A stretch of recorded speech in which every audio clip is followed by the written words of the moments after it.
This one I'm calling Deep Wobble Chords. It sounds like something that you'd hear in like a future bass track, Flume or something, or maybe some kind of early Cascade house music. It's cool. It's got a seventh chord in there built in, and it gives it that kind of deep house vibe.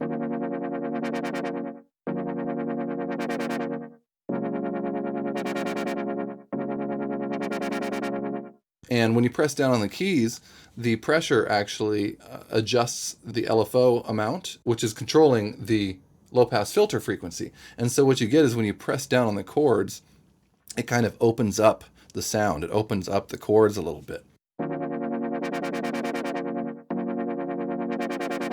And it really gives it kind of a dramatic feel. So I'm really, really stoked on it. Let's go ahead and clear our patch. Let's start, this is going to be a 3 oscillator doodad here. These are all going to be pulses. So go ahead and, of course, I like to raise the level on all 3 of the oscillators.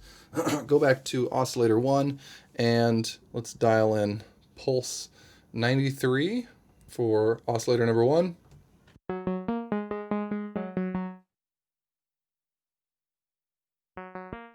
And that one's got kind of like a nasally sound, which kind of adds to the top end of it.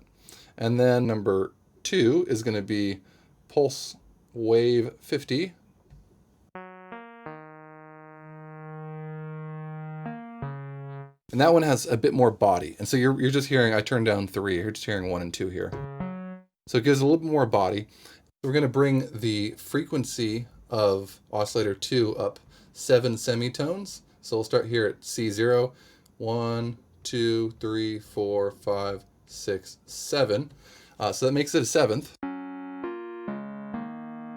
And that's what's giving it the kind of deep vibe. We're also going to detune these a little bit. So over to the fine on oscillator 2, plus 10. And on oscillator 1, we're going to go minus 10. So give it a nice wide detune.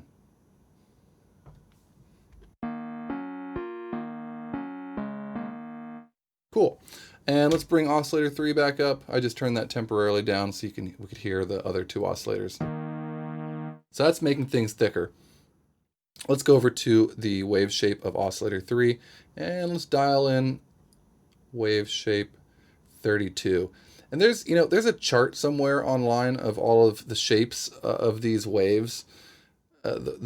The pulse waves or the digital waves in 3 and 4.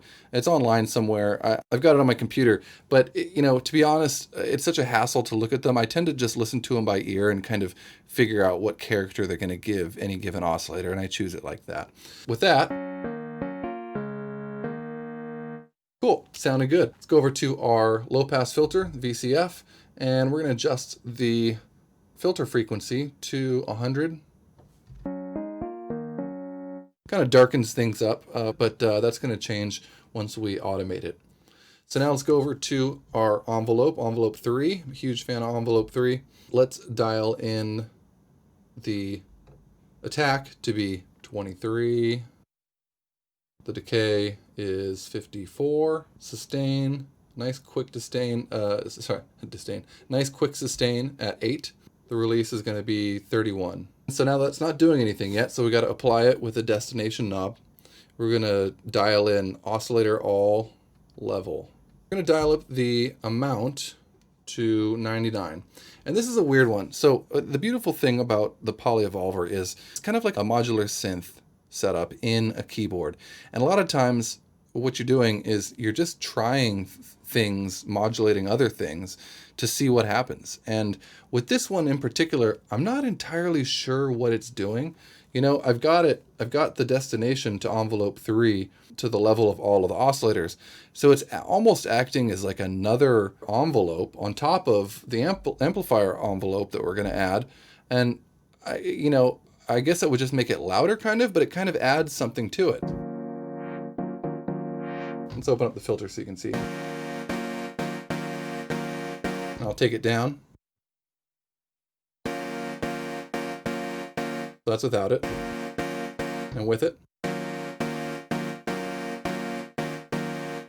It just makes it kind of thicker. So you know what? I don't question these things anymore. I just go with it. And if it sounds good, it's good. Cool. All right. So we've got the envelope 3 dialed in. Let's go over to our VCA, and we're going to dial in attack at 0, and decay is going to be high decay all the way up at 110, and the sustain is going to be 70, and the release at 21.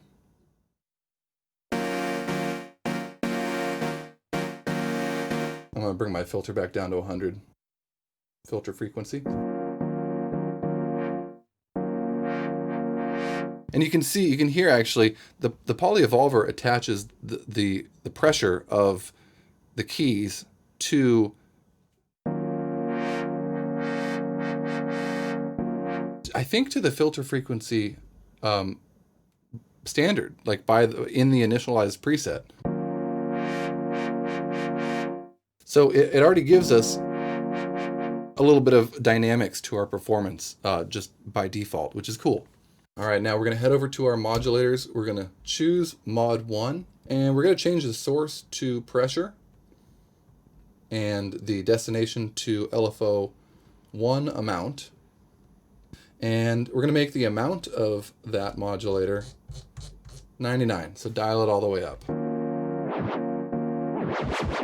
Boy, it gets crazy because the LFO is automatically in the initialized preset set, I think, to the oscillator. So you're getting that crazy pitch warble. But we're going to change that. We're going to go over to LFO 1, make sure you got it selected there, dial up the frequency to about 93.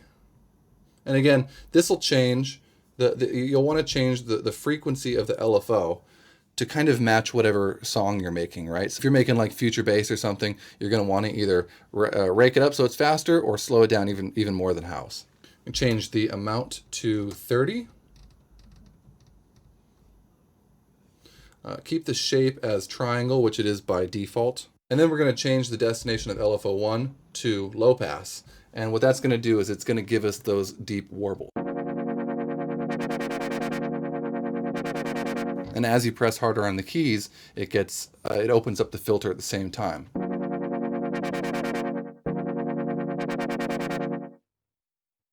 And from there, we're just going to dial in some high pass filter to kind of cut a little bit of the bass out so it sits a little bit nicer in the mix.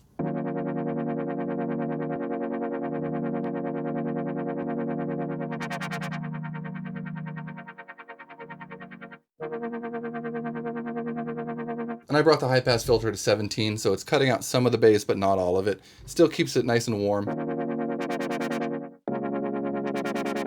without getting crazy. You can add whatever else you want. If you want to add delay to that or whatever, I would probably actually not add delay to this. I'd add reverb in your DAW or something like that. It's just going to sound better. This kind of sound kind of calls for reverb. So anyway, that is the deep wobble chords on the polyevolver. Hope you enjoyed this one, and we're on to the next one.